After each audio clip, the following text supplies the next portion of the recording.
nombre es Héctor. Soy enfermero. Y el error que cometí no fue con un paciente.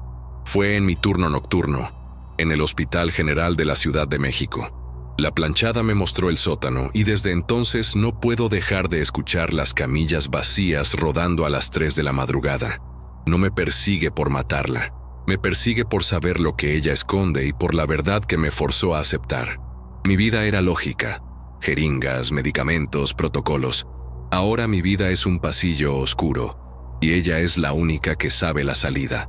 La mayoría de la gente piensa que los hospitales dan miedo por los fantasmas de los pacientes. Es una tontería. Los pacientes mueren, descansan y se van. Los que realmente dan miedo son los fantasmas de los que trabajan aquí, los que mueren en el servicio, los que cargan con los secretos de décadas y los que deciden no irse. Llevo 6 años trabajando en el turno de noche, de 9 de la noche a 6 de la mañana.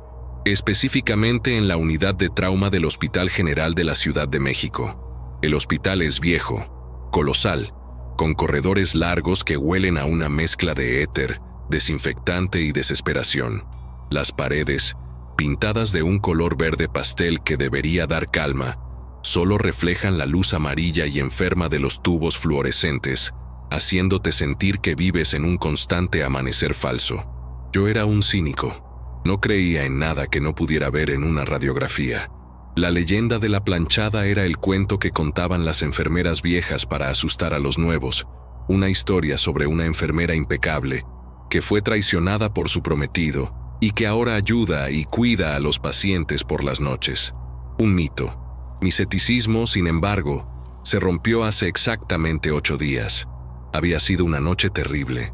Tuvimos una operación de emergencia fallida. Un paciente joven, víctima de un accidente de motocicleta, no sobrevivió a pesar de los esfuerzos de todo el equipo. El doctor Cisneros, el cirujano principal, estaba agotado y frustrado. No podía aceptar el error.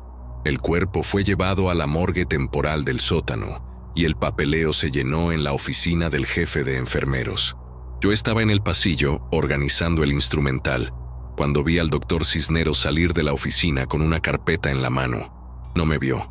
Estaba demasiado concentrado. Caminó hacia el triturador de papel, pero en lugar de tirar la carpeta de ese paciente, tiró una carpeta diferente, una que contenía los registros originales de la operación, y en su lugar, llenó una nueva. Lo que leí en la nueva carpeta me heló la sangre. El doctor Cisneros no reportó la causa de muerte como falla orgánica postoperatoria. Escribió: falla cardíaca previa a la cirugía, sin responsabilidad médica. Estaba acobertando un error fatal. Estaba falsificando un documento para evadir una demanda por negligencia. Yo no soy un héroe. Soy un enfermero con una hipoteca. Mi plan fue sencillo: robar el registro original triturado, exponer al doctor Cisneros de forma anónima y seguir con mi vida. La trituradora del hospital es una máquina industrial que deja los documentos en hilos finos. Pasé las siguientes 2 horas y 20 minutos en la oficina, intentando reconstruir las tiras de papel. Era como armar un rompecabezas macabro. Eran las 3:15 de la madrugada cuando finalmente pude reconstruir las 3/4 partes del informe original. Era suficiente para exponer la verdad. Guardé la evidencia en el bolsillo interno de mi uniforme. Sentía que el papel quemaba mi piel. Salí de la oficina en silencio. El Hospital General, a las 3 de la mañana, no está vacío. Está en pausa. Solo se escuchan los pitidos rítmicos de los monitores cardíacos y el clic-clac de mis zapatos en el linóleo. Al llegar al cruce de los pasillos principales, me detuve. En el final del corredor, bajo la única luz de emergencia que parpadeaba, vi una figura. Era una enfermera. Estaba parada, inmóvil, de espaldas a mí. Su uniforme no era el verde desgastado y estéril que usamos. Era de un blanco inmaculado, tan perfectamente almidonado que parecía brillar bajo la luz enferma. Su cofia era perfecta. Sus zapatos, blancos y pulcros, no hacían ruido. No era una colega. No había nadie en ese turno con un uniforme así de perfecto. Se movió, no caminó. Se deslizó sin mover las piernas, como si estuviera flotando a 2 centímetros del suelo. Se acercó al mostrador de la unidad de enfermería, que estaba vacío, y allí se detuvo, esperando. Sentí un escalofrío que no provenía del aire acondicionado. Era la planchada, el fantasma que ayuda a los pacientes. Me paralicé, no por miedo sino por la irrealidad de la escena. Pensé en correr, pero ella estaba entre yo y la salida. Entonces, la figura se giró. Pude ver su rostro. No era un rostro desfigurado ni ensangrentado. Era el rostro pálido y sereno de una mujer de unos 30 años, con el pelo recogido en un moño perfecto. Pero sus ojos eran dos pozos oscuros, sin pupilas, que me miraron con una calma antinatural y un profundo conocimiento. Ella no me veía, me estaba leyendo. Ella no me gritó ni me asustó. Simplemente levantó una mano enguantada de blanco y, sin hacer el más mínimo ruido, apuntó directamente a mi bolsillo, donde estaba guardada la evidencia triturada contra el doctor Cisneros. La figura se movió de nuevo, deslizándose suavemente, y comenzó a flotar por el pasillo. No hacia mí, sino hacia el ala de servicio, que conduce a las escaleras que bajan al sótano, donde está la morgue. Era una orden, clara, silenciosa y aterradora. Ella sabía lo que yo tenía, y me estaba guiando. El miedo me hizo dudar, pero el recuerdo del doctor Cisneros falsificando la verdad me dio un impulso de justicia. Si el fantasma me estaba guiando, tenía que haber una razón más grande que un simple susto de medianoche. Salí corriendo tras ella, sin hacer ruido, sintiendo que mis latidos resonaban en los pasillos vacíos. La planchada desapareció al girar en la escalera principal. Bajé al sótano. El aire se hizo pesado, frío y denso. El olor a humedad y a metales se mezclaba con el hedor inconfundible del formaldehído. La luz aquí era aún más sombría. Ella estaba parada junto a una puerta de metal que nunca antes había visto abierta. Una puerta que daba a un almacén, que se rumoreaba que había estado sellado desde 1985 por un brote de enfermedad. La planchada se deslizó dentro de la habitación y se detuvo. Yo me asomé, con el corazón en la garganta. La habitación no era un almacén. Era el verdadero archivo muerto del hospital. Miles de carpetas viejas, amarillentas y polvorientas, apiladas hasta el techo. Y en el centro había una camilla de acero, de esas antiguas, con ruedas oxidadas. La camilla estaba vacía. Entonces la figura blanca se volvió hacia mí, y por primera vez hubo un movimiento en su rostro sereno, una expresión de súplica y desesperación silenciosa. Abrió la boca, pero no salió ningún sonido, solo un silbido tenue, como el escape de una manguera vieja. Ella no quería asustarme, quería que yo trabajara, y su trabajo no era cuidar a los vivos, sino revelar los secretos más oscuros de ese hospital, secretos que el fantasma de la planchada había estado custodiando por décadas. Ella me había llevado al lugar donde la verdad no podía ser destruida por una trituradora. Sentí mi bolsillo. La evidencia de la negligencia del doctor Cisneros estaba allí, pero ella quería algo más. La planchada me estaba ofreciendo una elección terrible: devolver la evidencia a la trituradora, o unirme a ella para exponer todos los secretos del hospital, secretos que solo los muertos conocían. Me quedé inmóvil, mirando el rostro sereno y pálido de la planchada. En el silencio absoluto del sótano, el único sonido era el silbido tenue que salía de su boca. Un sonido que no era de aire, sino de papel viejo y tierra seca. No me estaba atacando, me estaba haciendo una oferta, una elección que redefiniría mi vida. La evidencia contra el doctor Cisneros estaba en mi bolsillo. Podría sacarla, tirarla al suelo y salir corriendo. Pero al mirar ese rostro sereno, con sus ojos sin pupila que me leían el alma, entendí algo terrible. El fantasma me había elegido. Ella quería un sucesor, o al menos, un asistente que compartiera su terrible carga de verdad. No tuve que responder. Mi cuerpo se movió solo. Solté el machete que traía por inercia y caminé hacia la pila de archivos. Comenzó el trabajo, el pacto silencioso con el fantasma. La planchada no hablaba, pero se comunicaba con una precisión escalofriante. Yo encendía mi linterna de mano para buscar en la oscuridad del archivo muerto. Ella se paraba a mi lado, y si yo me equivocaba de sección, el aire se volvía frío y el foco de mi linterna parpadeaba con rabia. Si me acercaba al archivo correcto, el aire se calentaba y sentía un suave clic en mi oído, como el sonido de una jeringa encajando perfectamente. Mi primer objetivo era entender por qué esta habitación había sido sellada en 1985 y por qué la planchada me quería aquí. Pasé 2 horas revolviendo documentos cubiertos de polvo y telarañas. El tiempo no existía, solo el silbido del fantasma y el olor a formaldehído. Finalmente, en la estantería del fondo, la figura de Blanco se movió. Se deslizó hasta la sección más alta y, con una mano, tocó suavemente la etiqueta de una caja metálica oxidada. En el rótulo, escrito con tinta corrida, se leía: Caso especial, Área P, INFE, 1985. Abrí la caja. En lugar de informes de pacientes, encontré una serie de diapositivas médicas de antes de la era digital y un libro de registro encuadernado en cuero marrón. El registro no era de pacientes, sino de protocolos de descarte. Y allí, escrito con una letra pulcra y antigua, encontré el primer gran secreto.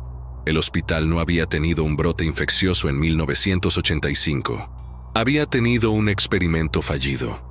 En esa época, el doctor Armando Vera, un médico jefe de la época, estaba investigando una cura experimental para la tuberculosis, que era rampante. Pero en lugar de usar conejillos de indias, usó a pacientes indigentes y sin nombre que llegaban al hospital, sabiendo que nadie preguntaría por ellos. El experimento falló de manera catastrófica. La cura no solo mató a los pacientes, sino que desató una forma de infección secundaria que deformaba los pulmones y la piel. El hospital tuvo que silenciar más de 40 muertes en un solo mes. Para encubrirlo, el doctor Vera y su equipo declararon que la sala de trauma había sido contaminada por un brote de una enfermedad exótica y sellaron toda el ala.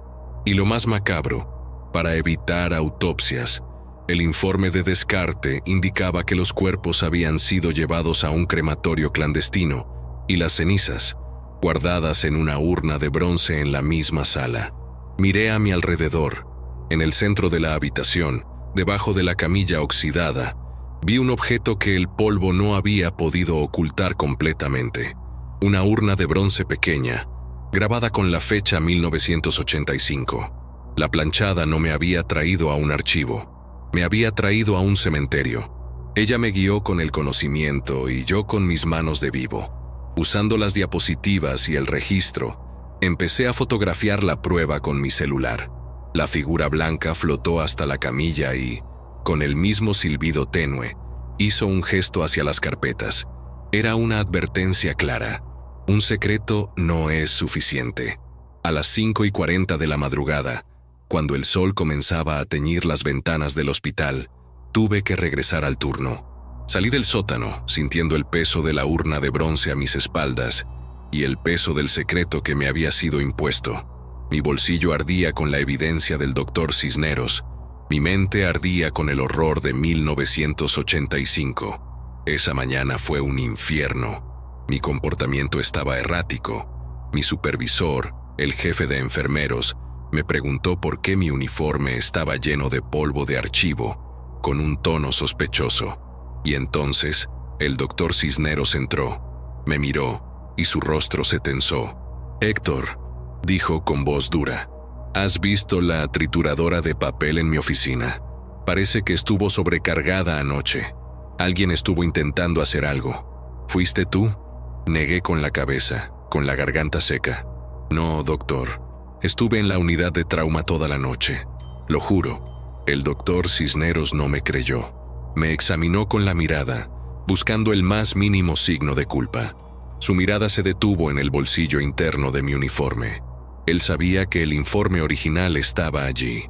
La amenaza humana era tan real como el fantasma. Yo estaba atrapado entre el médico corrupto y la enfermera fantasma. Esa noche, cuando regresé al turno de 9, la tensión era insoportable. Al registrar mi entrada, Vi a 2 hombres con trajes sentados en la sala de espera, que no parecían visitantes. Eran abogados. El doctor Cisneros estaba moviendo sus piezas. Yo era un objetivo. Esperé hasta que la hora mágica, las 3 de la madrugada. El hospital estaba nuevamente en pausa.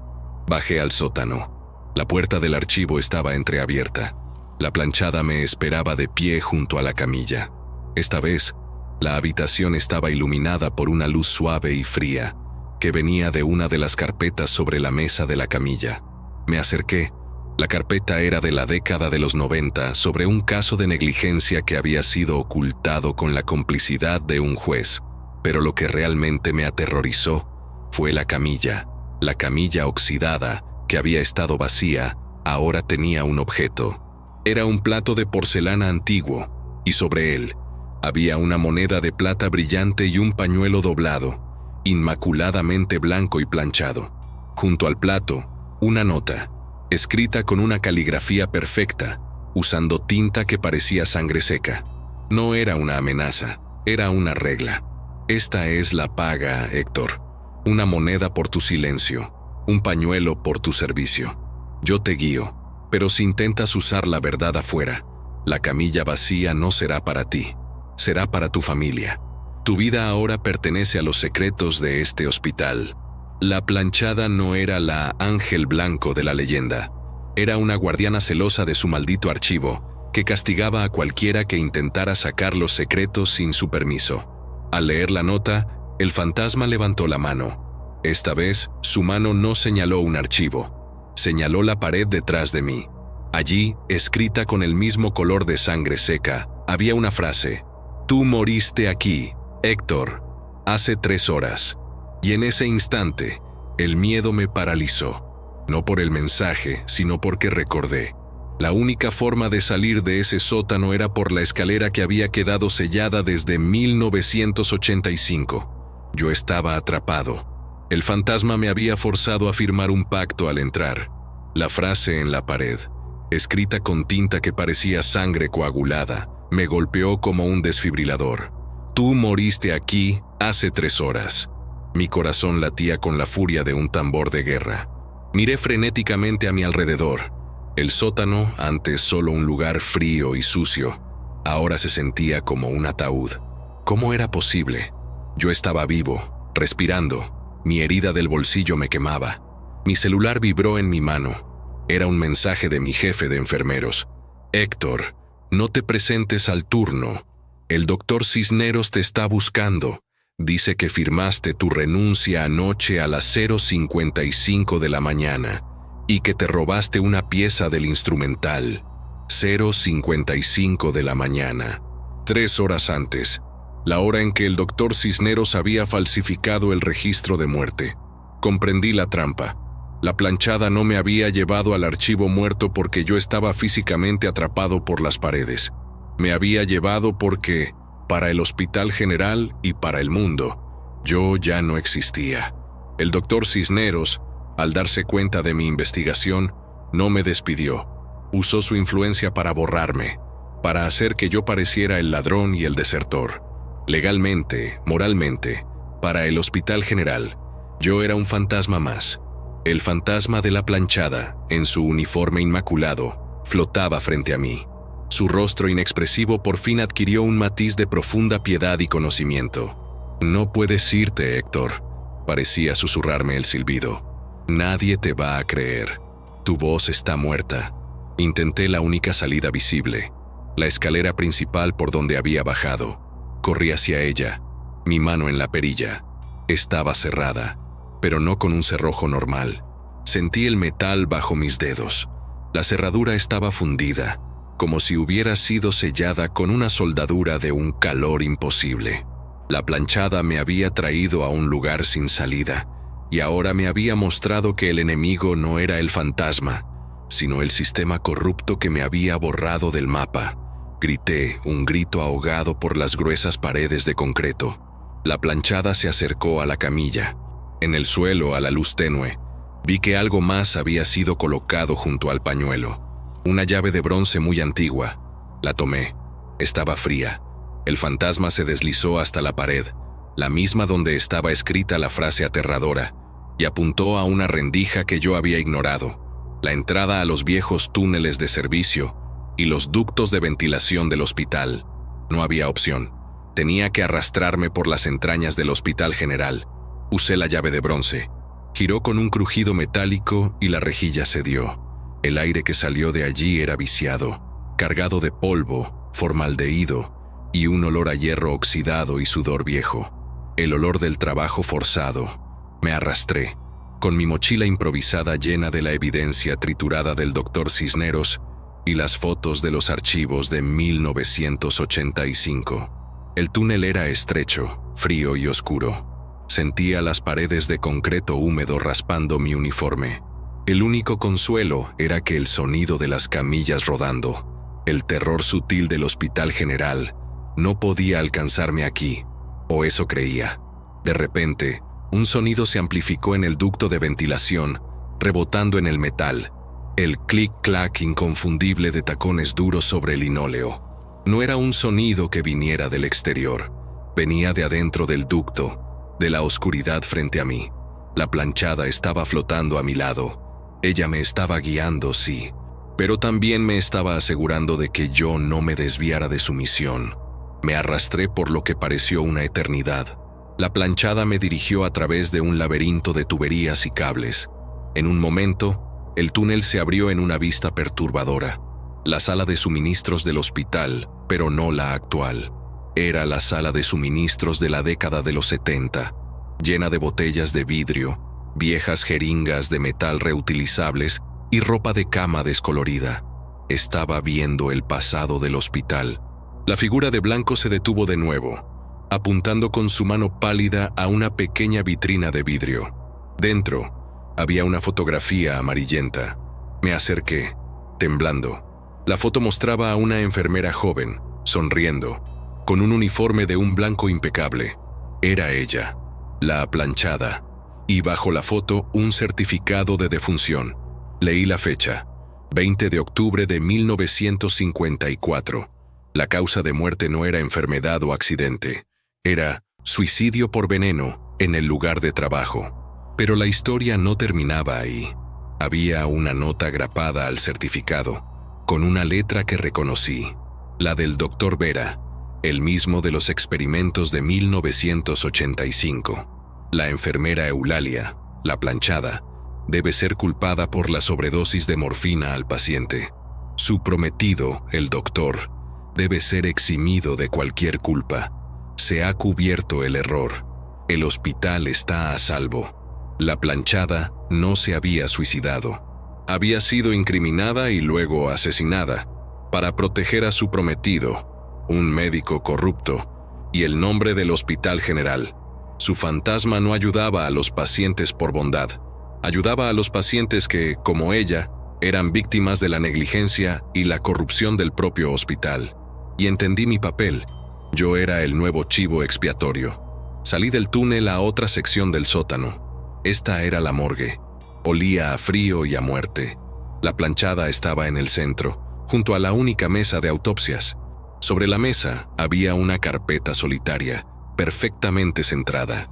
Me acerqué y la abrí. La planchada me había llevado a su propia ficha. En la primera página, mi nombre, Héctor Ruiz. En la sección de notas había una sola línea, escrita con la misma tinta de sangre seca que había visto antes. Tu deuda es con los que no tienen voz.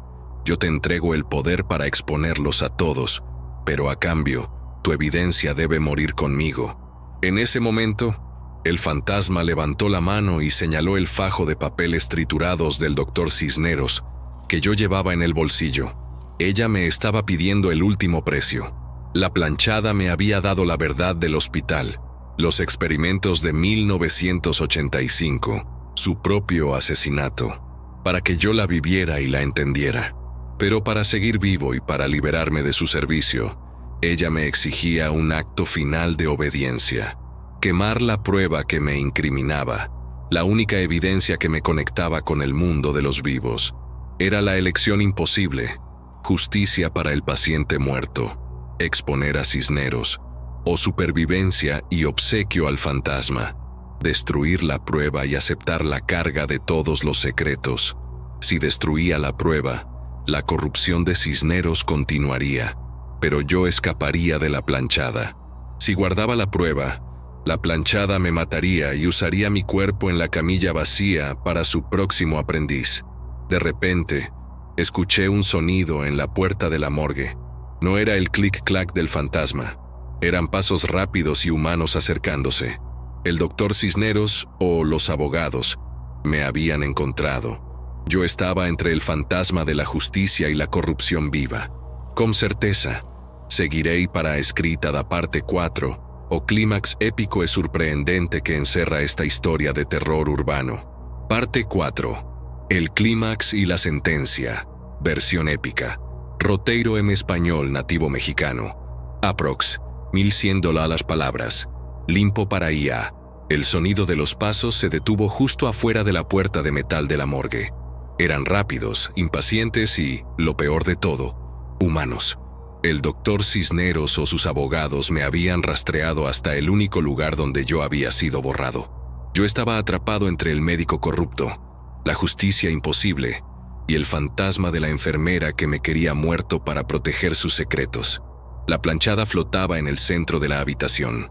Yo estaba junto a la camilla de autopsias, con la carpeta de mi falsa muerte en una mano y el machete oxidado de mi abuelo, que había tomado de mi mochila en un último acto desesperado. Mi corazón latía con una locura que ya no era mía, sino de la desesperación de todos los muertos que yo acababa de desenterrar. La puerta de metal se abrió con un chirrido violento. Allí estaba el doctor Cisneros. Estaba vestido con ropa de calle, el rostro congestionado por la rabia y el insomnio. Detrás de él, 2 hombres corpulentos, sus abogados, que parecían más guardias de seguridad. El doctor Cisneros me vio con la carpeta de archivos en la mano, me vio con el machete. Su rostro se descompuso en una máscara de alivio y triunfo. «Ahí estás, Héctor», su voz resonó en la morgue. «Ladrón, ¿crees que puedes incriminarme? Entrega esa carpeta y te juro que solo irás a prisión por 3 años». Extendió la mano, esperando que yo me rindiera. Yo podía sentir la presencia fría y densa de la planchada justo detrás de mí, como una sombra de puro miedo. El doctor Cisneros dio un paso hacia mí. «No darás un paso más», grité levantando el machete. En ese instante, la planchada actuó. No se movió contra mí. Se movió contra el doctor Cisneros. La figura de blanco se deslizó por el aire con una velocidad que desafiaba cualquier ley de la física y se detuvo justo detrás de Cisneros. El médico sintió la presencia. Se congeló, sus ojos se abrieron con el puro terror. Vio mi rostro, luego miró la figura pálida, perfectamente planchada, reflejada en el acero pulido de la puerta. El doctor Cisneros no gritó. Solo exhaló un sonido de terror absoluto, el sonido de la certeza de la muerte. «No, la planchada no», balbuceó reconociendo a la guardiana del hospital. Y el fantasma habló. No fue un silbido. Fue una voz firme, fría y resonante, como el tintineo de un bisturí cayendo sobre mármol. «Yo sé lo que hiciste, doctor. Sé quién le dio la sobredosis de morfina a la enfermera Eulalia en 1954. Y sé quién falsificó 40 certificados de muerte en 1985. Tu deuda es más antigua que tu carrera». El rostro del doctor Cisneros se volvió ceniciento. Él no solo había oído la leyenda, había creído que el hospital podía enterrar la verdad para siempre. La planchada no lo tocó, pero cuando ella terminó de hablar, la puerta de metal detrás del doctor Cisneros se cerró de golpe con una fuerza sobrenatural. La cerradura giró con un crack final, atrapando al médico y a sus 2 abogados en la morgue. El fantasma se deslizó de nuevo hacia mí. Ella no quería que yo muriera. Quería que yo viviera con la condena. La figura de blanco miró fijamente la carpeta que yo sostenía. La evidencia triturada del doctor Cisneros, la prueba que me incriminaba y el registro que revelaba el experimento de 1985. «Quémalo», le dije, levantando mi encendedor tembloroso. «Lo destruiré, planchada. Libérame». Pero ella negó con la cabeza, una negación lenta y deliberada. Su rostro se acercó al mío, y entonces La planchada hizo algo que nunca había hecho en la leyenda. Lloró. Lágrimas negras, como tinta de sangre seca, cayeron por su rostro pulcro, manchando el almidón perfecto de su uniforme. No, Héctor, yo no quiero un papel quemado, quiero un guardián vivo. Ella extendió su mano pálida y con un toque gélido en mi pecho, me obligó a mirar la carpeta de evidencia. Tu castigo no es morir por la justicia, susurró el fantasma, su voz volviendo al silbido lúgubre. Tu castigo es vivir sabiendo y no poder decirlo. La evidencia no se destruye, se absorbe. En ese momento, la carpeta de archivos en mis manos comenzó a desintegrarse. El papel no se quemó, se deshizo en un polvo fino y negro que yo, sin querer, inhalé profundamente. Sentí el olor a formaldehído, azufre y la frustración de cientos de almas injustas. El conocimiento de todas las atrocidades del Hospital General entró en mi mente. El peso del experimento de 1985, el asesinato de Eulalia y el crimen de Cisneros, todo se volvió mi propia memoria. Caí de rodillas, convulsionando bajo el peso de 1000 secretos. Cuando el polvo se disipó, la camilla oxidada estaba vacía, la carpeta se había ido y la planchada también. La puerta de la morgue se abrió sola, con un silbido tenue de despedida y bienvenida. Me encontraron 2 horas después en el estacionamiento, sentado en el suelo, con el uniforme polvoriento y los ojos inyectados en sangre. El doctor Cisneros y sus abogados estaban en la morgue. Habían sido encontrados en estado de shock psicótico. No estaban heridos, pero estaban balbuceando sobre una enfermera que no los dejaba en paz y paredes llenas de sangre. El doctor Cisneros fue suspendido y luego despedido por desequilibrio mental y falsificación de informes. Mi nombre fue borrado de la lista negra y mi renuncia fue ignorada. Me permitieron regresar al turno. Yo ya no era el mismo Héctor. Yo ya no era el cínico. Regresé a mi turno nocturno en el Hospital General. Ahora a las 3 de la madrugada, cuando el hospital está en pausa, ya no siento miedo. Siento una fría necesidad. Me siento en el mostrador de enfermería, perfectamente limpio, y observo a los médicos que intentan acobertar sus errores. Observo a los enfermeros que descuidan a sus pacientes, y a las 3:20 de la madrugada, me levanto. Ahora yo sé el camino hacia el archivo muerto. Yo soy el que decide cuándo la evidencia debe ser absorbida. El peso del conocimiento es insoportable, pero tengo un propósito.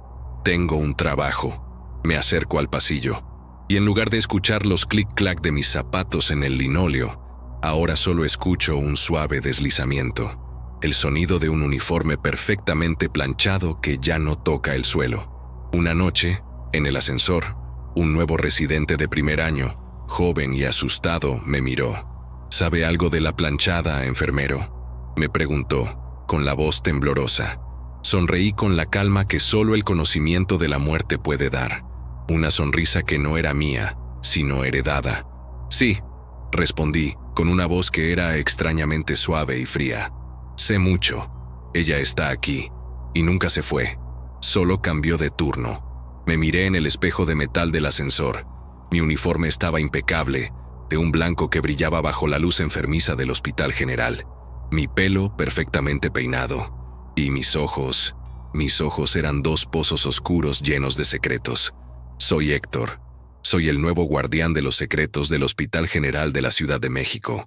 Y ahora, cuando llega alguien nuevo, soy yo quien le toca el hombro a las 3 de la madrugada.